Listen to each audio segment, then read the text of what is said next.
Hi hello నమస్తే welcome back to Suman TV. ప్రస్తుతం స్టూడియోలో ఉన్నారు వైస్ ప్రెసిడెంట్ ఆఫ్ సెల్బే కృష్ణప్రసాద్ గారు. సార్తో మాట్లాడదాం. నమస్తే సార్. నమస్తే నవీన గారు. వన్ డే ఉంది మనకి, August 15, 78th ఇండిపెండెన్స్ సెలబ్రేట్ చేసుకోబోతున్నాం మనం. సో మరి దాని గురించి మాట్లాడుకుంటే ఎలా ఉన్నాం మనము? 78 years కంప్లీట్ అయిపోతున్నాయి మనకి ఫ్రీడమ్ వచ్చి. సో ఎంత డెవలప్ అయ్యాము గ్రోత్ పరంగా చూసుకుంటే, వీటి గురించి మీరు ఏమైనా మాట్లాడతారా సార్? ముందుగా సుమన్ టీవీ ప్రేక్షకులకు అండ్ అశేష భారతదేశ ప్రజానికానికి నా 78th ఇండిపెండెన్స్ శుభాకాంక్షలు. నవీన గారు, మన భారతదేశానికి ఇండిపెండెన్స్ అనేది చాలా పెద్ద పండుగ అండి. సో హిందువులకి బోల్డని పండుగలు ఉన్నాయి, ముస్లింలకి పండుగలు ఉన్నాయి, క్రిస్టియన్స్ పండుగలు ఉన్నాయి. సో బట్ అన్ని రకాల మతాలకి అశేష భారతదేశ ప్రజానికానికి స్వాతంత్రం అనేది గొప్ప పండుగ అండి. So it's really happy moment and డెఫినెట్గా it's great achievement. Okay, so 78th Independence Day. So ఎంతోమంది వాళ్ళ లైఫ్స్ని సాక్రిఫైస్ చేసి ఓకే మన దేశానికి బ్రిటిష్ పాలకుల నుంచి మనల్ని బంధ విముక్తులు చేశారు.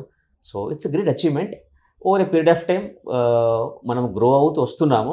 ఎస్, మీరు అడిగిన క్వశ్చన్కి మరి ఎలా గ్రో అవుతున్నాము, అవ్వాల్సిన విధంగా అవుతున్నామా, అవ్వట్లేదా, అండ్ మన సరిహద్దు దేశాలతో పోల్చుకున్నా లేకపోతే ప్రపంచ దేశాల్లో మనకి developed countries, developing countries, under development countries, ఈ 3 రకాలుగా మనము ప్రతి కంట్రీని మనం డివైడ్ చేస్తాం, కేటగిరైజ్ చేస్తాం. సో ఆ ప్రాసెస్ లోపల ఈ కేటగిరీ లోపల మనం ఎక్కడ ఉన్నాము, సో ఈ 78 years ఆఫ్ ఇండిపెండెన్స్ లోపల మనము అచీవ్ అవుతున్నామా లేదా అనే విషయాన్ని కనుక తప్పకుండా చర్చించుకోవాల్సిన అవసరం ఉందండి.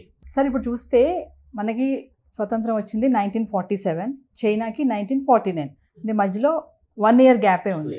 బట్ అంటే వాళ్ళతో కంపేర్ చేసుకుంటే మనం ఎంత డెవలప్ అయ్యాం అనుకుంటున్నారు? అంటే టెక్నాలజీ పరంగా కానీ ఏ పరంగా చూసుకున్నా.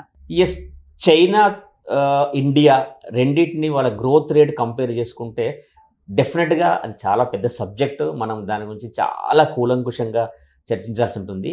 ఒక కొద్ది కాలం కనుక అంటే కాసేపు మనం చైనాతో కంపేర్ చేసుకుంటే ప్రాబబ్లీ ఈ హ్యాపీ మూమెంట్లో మనం కొద్దిగా డిసప్పాయింట్ అయ్యే అవకాశం ఉంది. కాబట్టి కాసేపు విత్ యువర్ పర్మిషన్ చైనా వాళ్ళతో కంపేర్ చేసుకోవడం పక్కన పెట్టేసి మనం ఈ లాస్ట్ 78 years లోపల ఎలా గ్రో అయ్యాము అని ఒకసారి మీకు చెప్తాను, చిన్న clarity. For example, before independence అంటే ఆల్మోస్ట్ వాళ్ళకు 200 సంవత్సరాల పైగా వాళ్ళు బ్రిటిష్ వాళ్ళు మనకు పాలించినప్పుడు వి వర్ లూటెడ్ ఇన్ ఎవ్రీ పారామీటర్. యాక్చువల్గా భారతదేశం అనేది 1800s 1700s లోపల గ్లోబల్ జీడిపికి మన కంట్రిబ్యూషన్, ఇండియా కంట్రిబ్యూషన్ 37% ఉండేది. సో అంటే it is very very wealthy and rich country compare to all world countries. అటువంటి దాన్ని అన్ని రకాలుగా వాళ్ళు లూటీ చేసి వెళ్ళినప్పుడు ఆ టైం లోపల నిరక్షరాస్యత, ఇల్లిటరసీ, అన్ఎంప్లాయ్మెంట్ చాలా దారుణంగా ఉండే పరిస్థితి. సో ఆ టైం లోపల అప్పుడు ఉన్న మన గవర్నమెంట్ ఎవరైతే న్యూలీ ఫార్మ్డ్ గవర్నమెంట్ ఉన్నారో వాళ్ళు they have taken very good initiatives and they did many development activities. So ఆ ప్రాసెస్ తీసుకుంటే కనుక ఈరోజు to speak some few things of few good things about the country. Literacy rate, మన అక్షరాస్యత శాతం చాలా బాగా పెరిగింది, which is around 78%. And most importantly దాంతోపాటుగా ఇనిషియల్ డేస్లో అగ్రికల్చర్ మీద ఫోకస్ చేశారు. దాని గురించి వాళ్ళు ప్రాజెక్ట్స్ కన్స్ట్రక్షన్ చేశారు, రిజర్వాయర్స్ కన్స్ట్రక్షన్ చేశారు. తర్వాత we started focusing on manufacturing units, తర్వాత టెక్నాలజీ. సో ఈ ప్రకారం తీసుకుంటే కనుక మన వాళ్ళు అంటే ప్రపంచం ఏ రకంగా మూవ్ అవుతూ పోతుందో వాళ్లకు ధీటుగా ఖచ్చితంగా మన వాళ్ళు కూడా రకరకాల డెవలప్మెంట్ యాక్టివిటీస్ చేస్తూ పోతున్నారు. దాంట్లో భాగంగానే ఈరోజు తీసుకుంటే నేను చెప్పిన ప్రకారంగా literacy rate which is very very important, సిగ్నిఫికెంట్గా గ్రో అవుతూ వస్తున్నది. సెకండ్ పాయింట్, మోస్ట్ ఇంపార్టెంట్లీ ఇవాళ కంప్లీట్ ప్రపంచం అంతా టెక్నాలజీ వైపు మూవ్ అవుతున్నది. సో టెక్నాలజికల్ అడ్వాన్స్మెంట్ ఉంటేనే మనం గ్రో అవుతాం. సో టెక్నాలజికల్ అడ్వాన్స్ తీసుకుంటే కనుక ఈరోజు మనది మొబైల్ డేటా పెనట్రేషన్ చాలా పెరిగింది. ఒక 15 సంవత్సరాల కింద తీసుకుంటే అంటే అరౌండ్ 2005-2008 టైంలో చూసుకుంటే కనుక మన mobile population density was around 6 to 7%. Today it is more than 70%. అంటే టెక్నాలజికల్ పరంగా కూడా మనకి గ్రోత్ అనేది వస్తూ ఉంది.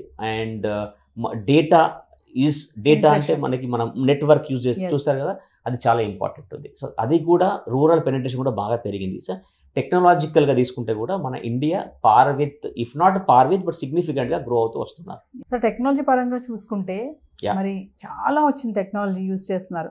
ఎంతవరకు మనం యూజ్ చేస్తున్నాం అంటే మన యంగ్స్టర్స్ కానీ ఇప్పుడు జనరేషన్ వాళ్ళు కానీ చూసుకుంటే మనకున్నటువంటి టెక్నాలజీని అసలు యూజ్ చేస్తున్నారు అంటారా? సో టెక్నాలజీ అంటే చాలా బ్రాడ్ సెన్స్లో మనం దాన్ని అనలైజ్ చేయాల్సి ఉంటుంది. జనరల్గా ఒక కామన్ మ్యాన్ ఆలోచన విధానం ఏముంటుంది, టెక్నాలజీ అంటే ఒక మొబైల్ హ్యాండ్సెట్ ఏమో అనుకుంటారు. నా చేతిలో ఒక మొబైల్ హ్యాండ్సెట్ ఉంది, సో అది టెక్నాలజీ అనుకుంటారు. టెక్నాలజీ ఇన్ ఎవ్రీ ఆస్పెక్ట్లో, ఫర్ ఎగ్జాంపుల్ తీసుకుంటే కనుక అగ్రికల్చర్ ఉందండి. అగ్రికల్చర్ కూడా ఇవాళ టెక్నాలజీ ఇన్ఫ్లుయెన్స్ చేస్తున్నది మనకి. అంటే మనకి రాబడి అంటే దిగుబడి అంటారు. ఆ దిగుబడి సంవత్సరానికి 2 పంటలు తీస్తామా, 3 పంటలు తీస్తామా, ఇది కేవలం సాయిల్ యొక్క క్వాలిటీ కాకుండా, ఫార్మర్ యొక్క కేపబిలిటీస్, స్కిల్స్ కాకుండా, technology is going to play vital role to increase the yield of the agriculture. So దాంట్లో మనం పరిశీలించాల్సి వస్తుంది. నెక్స్ట్ హెల్త్ ఒకప్పుడు మనకి మన నాటు వైద్యాలను ఉండేది, అండ్ వెరీ వరల్డ్ యాక్సెప్టెడ్ ఆయుర్వేదం ఉంది, హోమియోపతి ఉంది, అలోపతి ఉంది. సో వైద్యంలో అంటే మన హెల్త్ రిలేటెడ్లో కూడా టెక్నాలజీ ఏ రూపంగా ఉపయోగపడుతున్నది. అంటే ఒక మనిషికి ఎటువంటి వ్యాధులు వస్తున్నాయి, ఎటువంటి డిసీజ్ వస్తున్నాయి, వాటిని ఐడెంటిఫై చేయడం, వాటిని డయాగ్నోస్ చేయడము, అట్ ద సేమ్ టైం వాటికి సంబంధించిన ట్రీట్మెంట్కి కూడా technology. Similar if you take ఎడ్యుకేషన్లో కూడా టెక్నాలజీ ఉండబోతుంది. ఒకప్పుడు మనము మామూలు టెక్స్ట్ బుక్స్ వాడేవాళ్ళం, ఇవాళ డిజిటల్ ప్లాట్ఫామ్ చదువుతున్నాం. అంటే టెక్నాలజీ అనే దాన్ని మనం ఒక రంగానికి పరిమితం చేయలేము. ప్రతి రంగంలో అంటే ఒక మనిషి మార్నింగ్ లేచిన దగ్గర నుండి నైట్ సాయంత్రం పడుకునే వరకు ఆయనకు ఎటువంటి కార్యక్రమాలు, ఎటువంటి యాక్టివిటీస్ ఇన్వాల్వ్ అవుతారో ప్రతి యాక్టివిటీ లోపల టెక్నాలజీ అవసరం ఉంటుంది. సో కాబట్టి ఆ ప్రకారంగా తీసుకుంటే కనుక yes, we are aligning our self. మనకు మనం అలైన్ అవుతున్నాము, గ్రో అవుతున్నాము, కానీ ఇంకా చాలా ముందుకు పోవాల్సింది ఉంది. సో కామన్గా క్వశ్చన్ అడుగుతాను నేను. ఇప్పుడు స్వతంత్ర అప్పుడు యోధులు గురించి చెప్పుకున్నారు, కొంతమంది ఉన్నారు, అమరవీరులు అయితే కొంతమంది ఉన్నారు. అందులో గాంధీ గారు తీసుకుంటే, గాంధీ గారు ఒక మాట అన్నారు కదా, మనకి స్వాతంత్రం అనేది ఇది కాదు, ఒక స్త్రీ అర్ధరాత్రి స్వతంత్రంగా తిరగలిగినప్పుడే మనకి స్వాతంత్రం వచ్చింది అని చెప్పేసి అన్నారు కదా. మరి 78th ఇండిపెండెన్స్ చేసుకోకపోతున్నాం మనము, కానీ ఇప్పటికీ కూడా స్త్రీకి స్వాతంత్రం వచ్చిందంటారా? మీరేం చెప్తారు అసలు? చాలా టఫ్ క్వశ్చన్ అడిగారు మీరు. అంటే ఏ విధంగా చూసుకున్నా, ఆల్ రౌండ్లో చూసుకున్నా ఆ ఫ్రీడమ్ ఎనల్స్ అనేది కామన్గా అయితే ఇప్పుడు ప్రజెంట్ ఉమెన్స్ పట్ల జరిగే అట్లా చూసుకుంటే.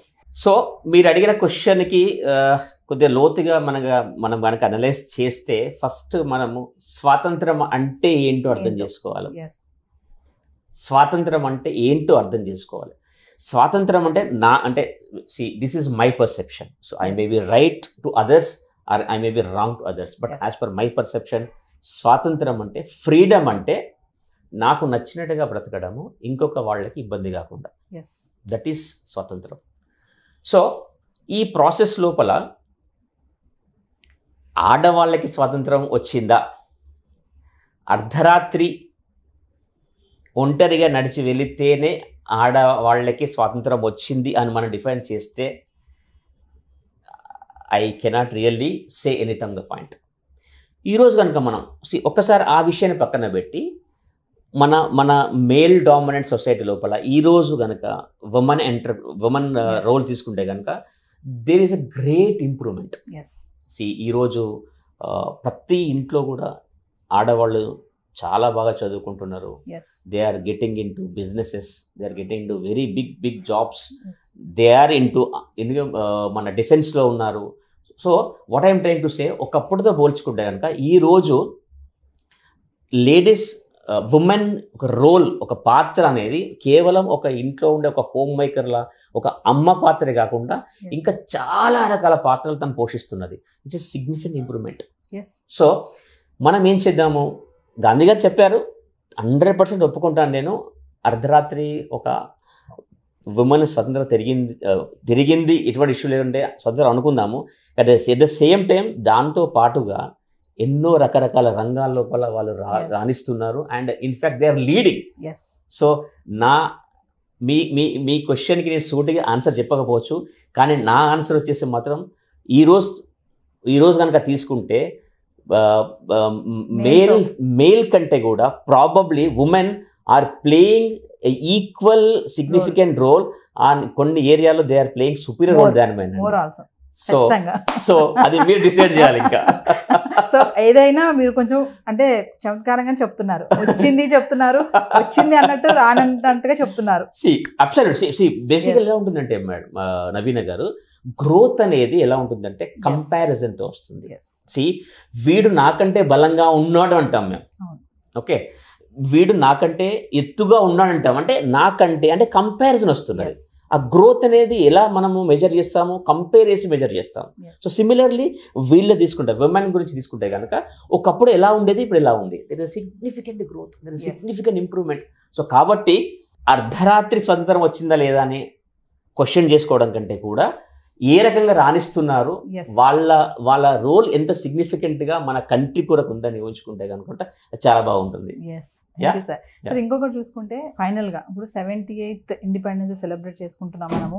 సో మామూలుగా జనరల్ గా ఏంటంటే మనకు స్వతంత్రం వచ్చింది, రేపు August 15 ఇండిపెండెన్స్ డే అని అంటా ఉంటారు కదా, చాలా టాక్స్ వస్తూ ఉంటాయి. దాన్ని ఎలా మనం ఫీల్ అవ్వాలి అంటే ఏం చెప్తారు ఫైనల్ గా మీరు? ఇండిపెండెన్స్ డే అనేది, స్వతంత్రం అనేది ఒక ప్రైడ్ మూమెంట్ అండి. అంటే ఒకనొకప్పుడు మన భారతదేశం ప్రపంచ దేశాల్లో గర్వించే దేశంగా ఉండేది. స్కిల్ సెట్స్ కానివ్వండి, లేకపోతే అగ్రికల్చర్ ఈల్డ్ కానివ్వండి, మనది వజ్రాల ఏమంటారు రాసులు మన దేశంలో ఉండేది. It's very prospering country across the globe ఉండేది.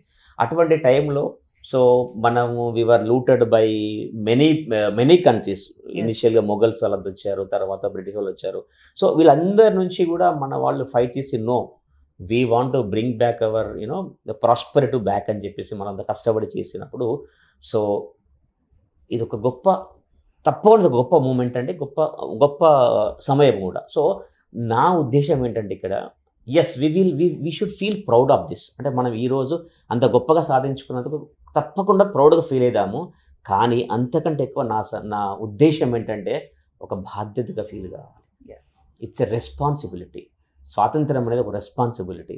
సో జనరల్గా ఏం చేస్తారంటే ఒక చిన్న ఒక మామూలు మన సైకాలజీ ఏమిటంటే ప్రతిదానికి నాకేమి ఇచ్చారు మాట్లాడతారు. బట్ నేనేమి ఇచ్చానో ఆలోచించాలి. ప్రాబబ్లీ అది బాగా పెద్దగా అనిపిస్తుందేమో, it sounds very broad. Normal లాంగ్వేజ్లో మాట్లాడుతూ కనుక when I said freedom is a responsibility అంటే నేను వెళ్ళి మనం చెయ్యలేని పనులు చేద్దాం అనట్లేదు. కానీ మనకి ఒక స్టూడెంట్కి, ఒక ఫ్యామిలీ మెంబర్కి, ఒక కంపెనీ ఎంప్లాయీకి, ప్రతి ఒక్క వ్యక్తికి, ప్రతి ఒక్క పర్సన్కి కొన్ని ప్రిస్క్రైబ్డ్ డిఫైన్డ్ రెస్పాన్సిబిలిటీస్ ఉంటాయి.